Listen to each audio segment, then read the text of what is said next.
The grapes are starting to flower. I had Bill bring me in a few buckets of tree mulch. It really needs it back here. And that'll keep these plants nice and hydrated.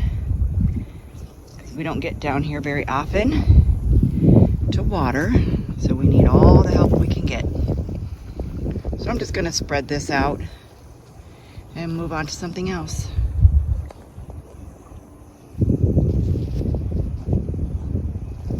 The apple trees are starting to leaf out. Few little flowers. Just starting. We've got 2 apples down here.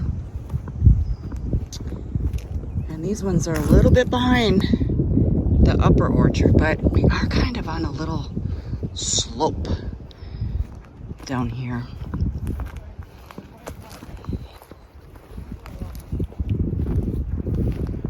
Raspberries are doing good.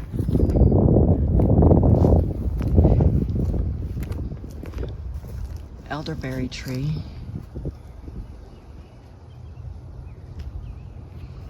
And we got some baby volunteers. And I'm gonna pop those out. And I've heard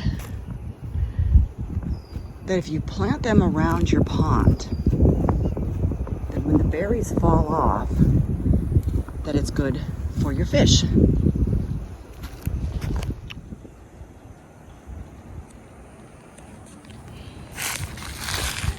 So I got this all mulched out. I need one more bucket at the end. But this is what I'm talking about.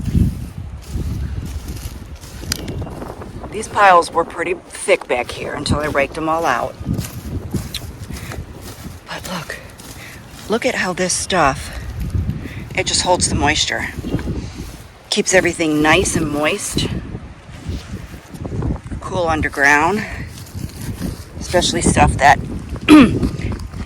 likes to stay nice and cool. But this is really going to help out these grapevines.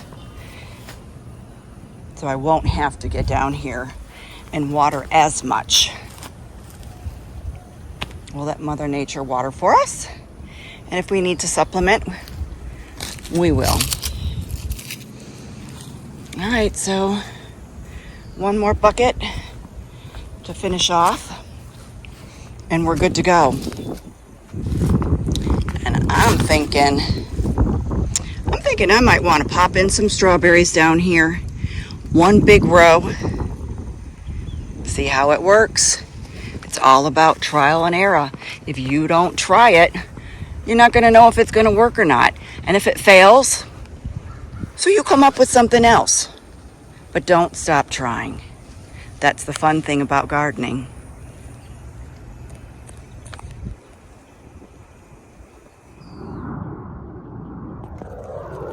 We're down here at the raspberry bush area. In the fall, I chop everything down maybe about 2-3 feet. I just whack it. And then in the springtime, when I come in here and start looking around to see where all of the new babies are, like this one and that one, and anything that is outside of my pole line, I'm going to pop up and I'm going to put them back up in the middle here. I'm also going to come in here and prune any dead stalks that don't have anything live on them. And they just come right out. And that's okay. You ain't come right out of there. Some will come right out, some needs a little help. But that's what we're gonna do today. Then I'm gonna get some fertilizer on here. I'm just gonna hit these with a 12-12-12 and let them go.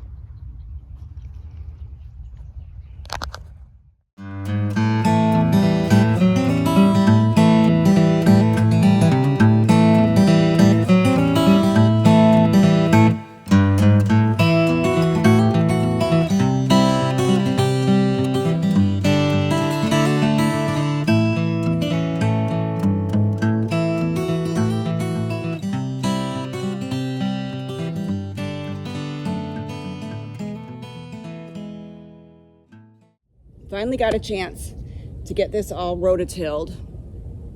In the fall, we cover these beds down here with grass clippings and our fall leaf mulch.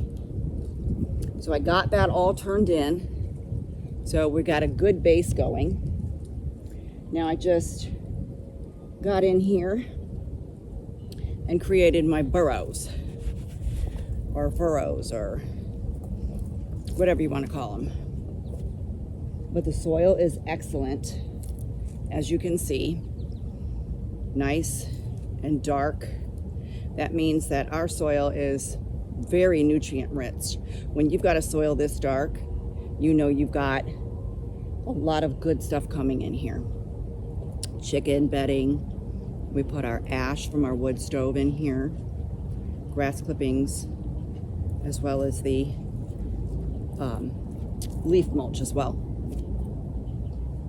So I'm going to pop these potatoes in, and then we're going to cover them all up and let Mother Nature take over.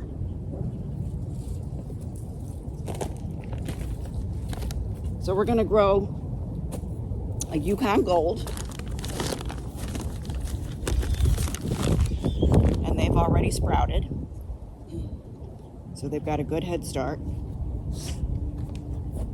So this is an 8-foot wide bed. So I'm gonna go and put 6 in each row.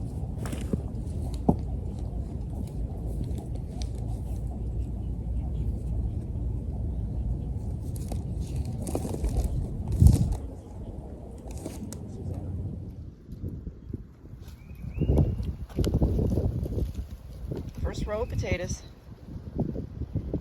Finally getting them in. Getting them in before May 1st. I'm good. I'm happy.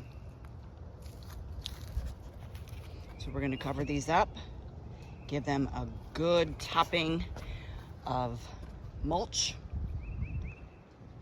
compost mulch, and then I'm going to top it with leaf mulch. And as they grow up, we'll go ahead and just keep putting some more leaf mulch on top. So I'm not going to bore you watching me dig my burrows all the way down this bed.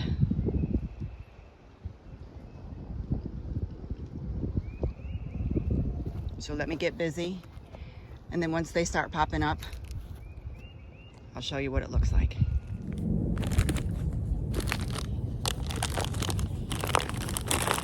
We got another variety here called Red Norland. So these are basically like your normal old little red potatoes that you get in the grocery store. So let's get them in.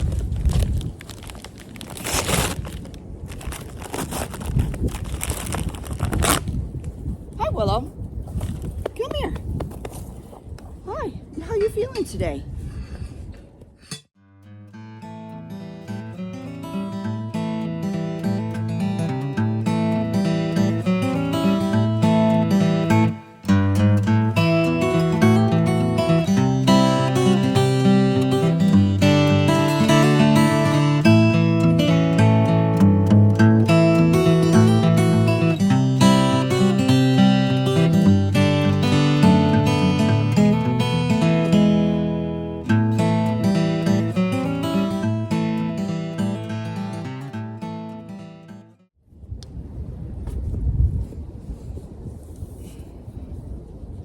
It's 5 o'clock somewhere.